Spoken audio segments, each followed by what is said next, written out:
क्या हुआ?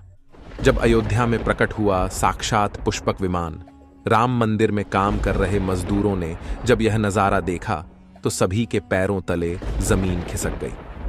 22 जनवरी, प्राण प्रतिष्ठा से पूर्व अयोध्या में इतने बड़े चमत्कार का होना सभी को आश्चर्य में डाल रहा है। कुछ लोगों ने इसके साक्षात दर्शन किए हैं, जिन्होंने अपनी आंखों देखी जो बताएं, उसे सुनकर आपकी भी रोंगटे खड़े हो जाएंगे। आगे बढ़ने से पहले अगर आप एक सच्चे सनातनी हैं, प्रभु श्री राम को अपना आराध्य मानते हैं, तो इस वीडियो को लाइक करके कमेंट बॉक्स में जय श्री राम जरूर लिखें। दोस्तों, 22 जनवरी 2024 को रामलला अयोध्या के नए भव्य मंदिर में विराजमान होंगे। इस शुभ कार्यक्रम के लिए पूरे देश में निमंत्रण बांटा जा रहा है। शहर से लेकर गांव तक, घर घर अक्षत वितरण में बच्चों से लेकर बड़े तक सहयोग कर रहे हैं। यहां तक कि महिलाएं भी घर घर जाकर अक्षत और श्री राम की अयोध्या की फोटो वितरण कर रही हैं। अयोध्या में राम मंदिर में भगवान रामलल्ला की प्राण प्रतिष्ठा कार्यक्रम की तैयारियां तेजी से की जा रही हैं। इस कार्यक्रम को बेहद भव्य बनाने के लिए कोई कसर नहीं छोड़ी जा रही है। इस बीच राम मंदिर निर्माण का कार्य भी तेजी से किया जा रहा है। मंदिर निर्माण में जो लक्ष्य लिया गया था, उसमें लगभग 80% कार्य हो चुका है। 70 खंभों पर मूर्तिकारी का काम चल रहा है। पिछले दिनों त्योहार की वजह से ये धीमा पड़ गया था, लेकिन अब वो भी तेज गति से पूरा हो जाएगा। निर्माण कार्य जल्द से जल्द पूरा करने के लिए सभी मजदूर रात दिन मेहनत कर रहे हैं। लेकिन 10 जनवरी की रात कुछ ऐसा चमत्कार हुआ जिसे देखकर सभी मजदूरों के होश उड़ गए। जब रात्रि के समय सब मजदूर अपना काम निपटाकर तंबू में सो रहे थे, उसी समय अचानक से उन्हें वहां कुछ हलचल महसूस हुई। सुरेश नाम के एक मजदूर ने जब तंबू से बाहर झांक कर देखा तो उसे राम मंदिर के परिसर कुछ अजीब सी पीली चमकती हुई चीज दिखाई दी। उसने अपने साथियों को जगाना चाहा, लेकिन कोई भी उसके साथ नहीं आया।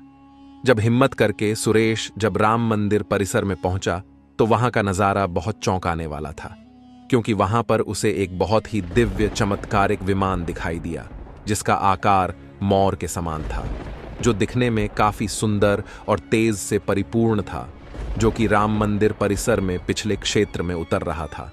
लेकिन उस विमान को नियंत्रित कौन कर रहा था, यह समझ नहीं आ रहा था, क्योंकि उस विमान में इतना तेज था कि सामान्य आंखों से नहीं देखा जा सकता था।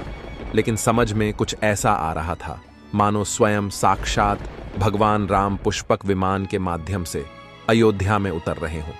सुरेश ने यह चमत्कार अपनी आंखों से देखा, लेकिन अचानक से ही वह बेहोश हो गया, क्योंकि वो उसके तेज को सहन नहीं कर पा रहा था। सुरेश जब सुबह उठा तो वो उसी स्थान पर मौजूद था और उसके साथ ही मंदिर निर्माण कार्य पूरा करने के लिए जा रहे थे। उसने सभी को रोककर रात्रि की सच्चाई बताई, लेकिन सभी उसकी हंसी उड़ा रहे थे। लेकिन सुरेश मन ही मन समझ चुका था कि प्रभु श्री राम अयोध्या आ चुके हैं। यह उसके लिए सौभाग्य था कि उसे इतना सुंदर दृश्य देखने को मिला, जहां शायद उसने साक्षात पुष्पक विमान के दर्शन किए थे, यानी कि प्राण प्रतिष्ठा से पहले अयोध्या प्रकट हुआ साक्षात पुष्पक विमान। दोस्तों, देश के अलग अलग हिस्सों में कई बार अजीब सी आकृति के विमान देखे गए हैं, जिनका संबंध कई बार तो एलियन के साथ जोड़कर भी देखा जाता है। यानी कि अयोध्या में उस रात्रि को मोर की आकृति का विमान देखना वास्तव में प्रभु श्री राम का ही कोई संदेश हो सकता है। लेकिन क्या यह विमान सचमुच में पुष्पक विमान है? इसकी आखिर क्या गारंटी है? इसे समझने के लिए हमें पुष्पक विमान के रहस्य को अच्छे से जानना पड़ेगा। आगे हमारे YouTube चैनल महादेव मिरेकल पर आपको पुष्पक विमान का रहस्य बताएंगे, जिसे समझकर आपको यकीन होगा कि अयोध्या में पुष्पक विमान का प्रकट होना कलयुग का सबसे बड़ा चमत्कार है। रामायण पुष्पक विमान का जिक्र है, जो पहले कुबेर के पास था। इसके बाद रावण ने उसे अपने सौतेले भाई कुबेर से लंका समेत बलपूर्वक हथिया लिया था। फिर रावण इसी के जरिए कहीं भी आता जाता था। रावण को हराने के बाद ये विमान श्री राम के पास आ गया। वो जीत हासिल करने के बाद इसी विमान के कहीं जगह होते हुए अयोध्या पहुंचे थे। रावण ने इसी के जरिए पंचवटी आश्रम से सीता का हरण किया था और उन्हें उस पर बिठाकर लंका ले गया था। कहा जाता है कि पुष्पक विमान आज के विमान की तरह था। पुष्पक विमान के जरिए रावण हवाई मार्ग से सफर किया करता था। रावण को मौत के घाट उतारने के बाद उसी विमान के जरिए प्रभु श्री राम, माता सीता और लक्ष्मण लंका से अयोध्या लौटे थे। रामायण में जिस तरह से पुष्पक विमान का जिक्र मिलता है, उससे तो यही लगता है कि ये आज के हवाई जहाज की तरह था, लेकिन तकनीक के मामले में मॉडर्न एरोप्लेन से कहीं आगे था। रामायण के सुंदरकांड के 7वें अध्याय में पुष्पक विमान के बारे में जानकारी मिलती है।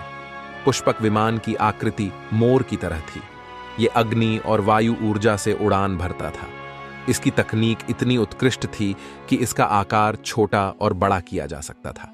कहा जाता है कि रावण अपनी पूरी सेना को साथ लेकर इस विमान से उड़ान भर सकता था। पुष्पक विमान अपने चालक की इच्छा के अनुसार गति पकड़ता था।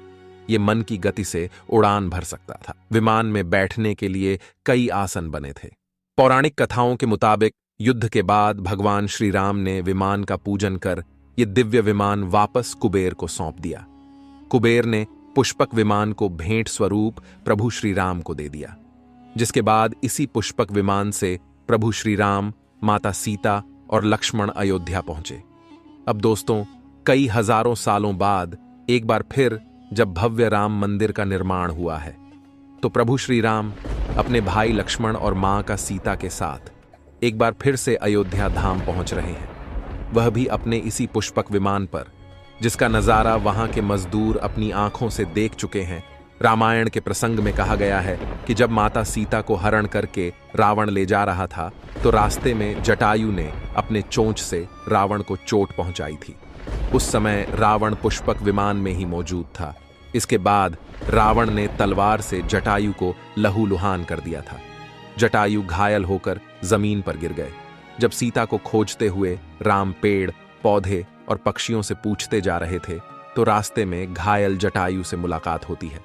मरणासन्न पड़े जटायु ही राम को बताते हैं कि रावण सीता को हरण करके किस दिशा में गया है। लेकिन जब साक्षात प्रभु श्री राम पुष्पक विमान में अयोध्या आ चुके हैं, तो भला उनके परम भक्त जटायु कैसे पीछे रह सकते हैं। अयोध्या में रामलला की प्राण प्रतिष्ठा से पहले जनपद की सीमा में गिद्धों का झुंड दिखाई दिया है। स्थानीय लोग इसे गिद्धराज जटायु से जोड़कर देख रहे हैं। वे इसे शुभ संकेत भी मान रहे हैं। मिल्कीपुर तहसील क्षेत्र के गांव धरोली में पिछले 10-12 दिनों से गिद्धों का झुंड वास कर रहा था। हालांकि उस गांव से गिद्ध उड़ गए हैं, लेकिन अयोध्या की सीमा में यहां वहां दिखाई दे रहे हैं। गांव वालों का कहना है कि पिछले 20 वर्षों से हम लोगों ने इलाके में गिद्ध नहीं देखे। अब जब राम मंदिर बन रहा है, तो इस गांव में लगभग 50 की संख्या में गिद्ध आकाश में दिखाई दे रहे हैं। उनमें से 10-12 गिद्ध गांव में ही सेमल के पेड़ पर वास कर रहे थे। गिद्धों के दिखने की घटना को ज्यादातर लोग राम से जोड़कर देख रहे हैं और शुभ संकेत भी मान रहे हैं। 22 जनवरी को होने वाले प्राण प्रतिष्ठा के समारोह में देश के प्रधानमंत्री नरेंद्र मोदी ने देश विदेश की कई महान हस्तियों को निमंत्रण दिया है। लेकिन आपको जानकर हैरानी होगी, नेपाल में भी कुछ विशेष लोगों को समारोह में आने का निमंत्रण दिया गया है। इसके पीछे का रहस्य जानकर आपके भी होश उड़ जाएंगे, क्योंकि नेपाल को भगवान श्री राम का ससुराल कहा जाता है। क्योंकि नेपाल एक समय पर जनकपुर धाम था, जहां के राजा थे राजा जनक, और उनकी पुत्री मां सीता वहीं पर भूमि में से प्रकट हुई थी। जनकपुर धाम, जिसे मिथिला भी कहा जाता था। मिथिला संस्कृति में यह मान्यता है कि जब बेटी का गृह प्रवेश होता है, तो उसके मायके से तोहफा और अन्य सामग्री भिजवाई जाती है। इसी परंपरा के मुताबिक जब प्रभु राम का मंदिर में गृह प्रवेश होगा, तो सीता जी की ओर नेपाल से अयोध्या उपहार आ रहे हैं, जिसे भार यात्रा का नाम दिया गया है। राम मंदिर की प्राण प्रतिष्ठा के लिए भगवान राम के ससुराल नेपाल के जनकपुर से कपड़े, फल और मेवा के साथ साथ उपहारों से सजे 1100 थाल आने वाले हैं। इसमें आभूषण, बर्तन, कपड़े और मिठाइयों के अलावा भार भी आएगा, जिसमें 51 प्रकार की मिठाइयां, दही, मक्खन और चांदी के बर्तन शामिल होंगे। 22 जनवरी को प्राण प्रतिष्ठा समारोह होने वाला है। इसके लिए श्री राम जन्मभूमि तीर्थ क्षेत्र ट्रस्ट की तरफ से भगवान राम की ससुराल नेपाल के कई गणमान्य लोगों को निमंत्रण पत्र भेजे गए हैं। दोस्तों, आज हम राम मंदिर को बनते हुए देख रहे हैं। यह हमारा सौभाग्य है। लेकिन इस भव्य राम मंदिर के बनने में कई हजारों कारसेवकों और राम भक्तों का बलिदान छुपा है। उस समय आक्रमणकारियों ने काशी, मथुरा के साथ ही अयोध्या में भी लूटपाट की और पुजारियों की हत्या कर मूर्तियां तोड़ने का क्रम जारी रखा। लेकिन 14वीं सदी तक वे अयोध्या में राम मंदिर को तोड़ने में सफल नहीं हो पाए, क्योंकि हर बार राम मंदिर और अयोध्या की रक्षा करने के लिए आसपास के राजा मदद भेज देते थे।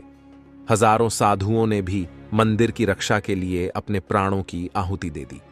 विभिन्न आक्रमणों को झेलते हुए श्री राम की जन्मभूमि पर बना भव्य मंदिर 14वीं शताब्दी तक बचा रहा।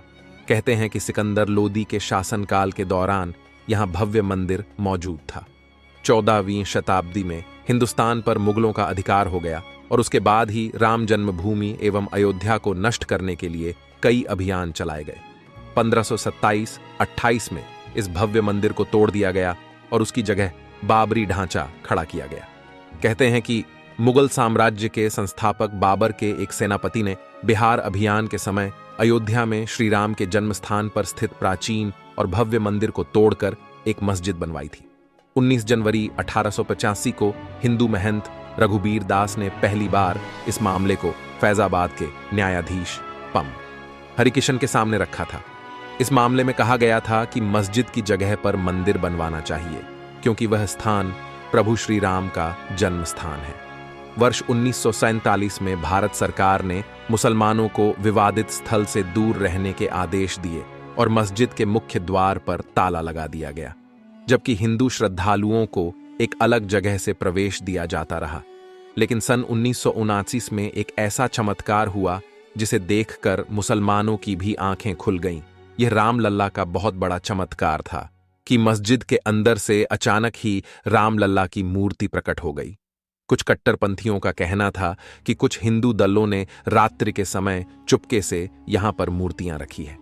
1939 में भगवान राम की मूर्तियां मस्जिद में पाई गईं। मुसलमानों ने इस पर विरोध व्यक्त किया और दोनों पक्षों ने अदालत में मुकदमा दायर कर दिया। सरकार ने इस स्थल को विवादित घोषित करके ताला लगा दिया।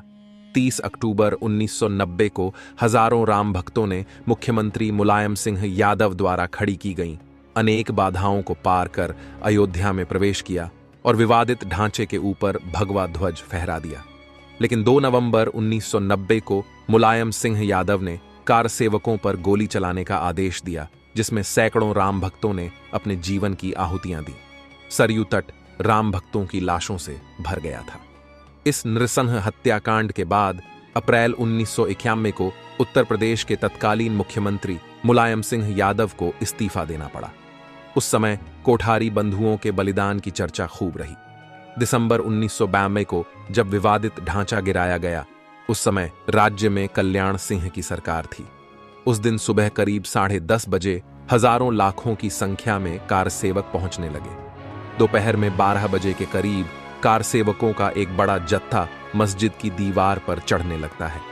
लाखों की भीड़दाश को संभालना सभी के लिए मुश्किल हो गया। दोपहर के 3:40 पर पहला गुंबद भीड़ ने तोड़ दिया और फिर 5 बजने में जब 5 मिनट का वक्त बाकी था, तब तक पूरे का पूरा विवादित ढांचा जमींदोज हो चुका था। भीड़ ने उसी जगह पूजा अर्चना की और रामशिला की स्थापना कर दी। मुख्यमंत्री कल्याण सिंह का साफ आदेश था कि कारसेवकों पर गोली नहीं चलेगी। इस महान कल्याण सिंह जी को हम शाश्वत प्रणाम करते हैं। दोस्तों, राम मंदिर को बनता हुआ देखना सौभाग्य है, लेकिन जब भी हम इसके पीछे हजारों हिंदुओं का बलिदान देखते हैं तो हमारी आंखें नम हो जाती हैं। इस पूरी वीडियो को देखने के बाद आक्रमणकारियों के लिए आपकी क्या विचार है, इसे कमेंट बॉक्स में जरूर बताइएगा। हमारे महान शहीदों के लिए आपकी श्रद्धांजलि नीचे कमेंट बॉक्स में जरूर दीजिएगा।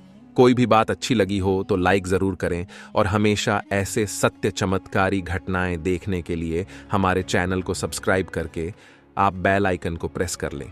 अभी के लिए आप सभी दर्शकों को हर हर महादेव।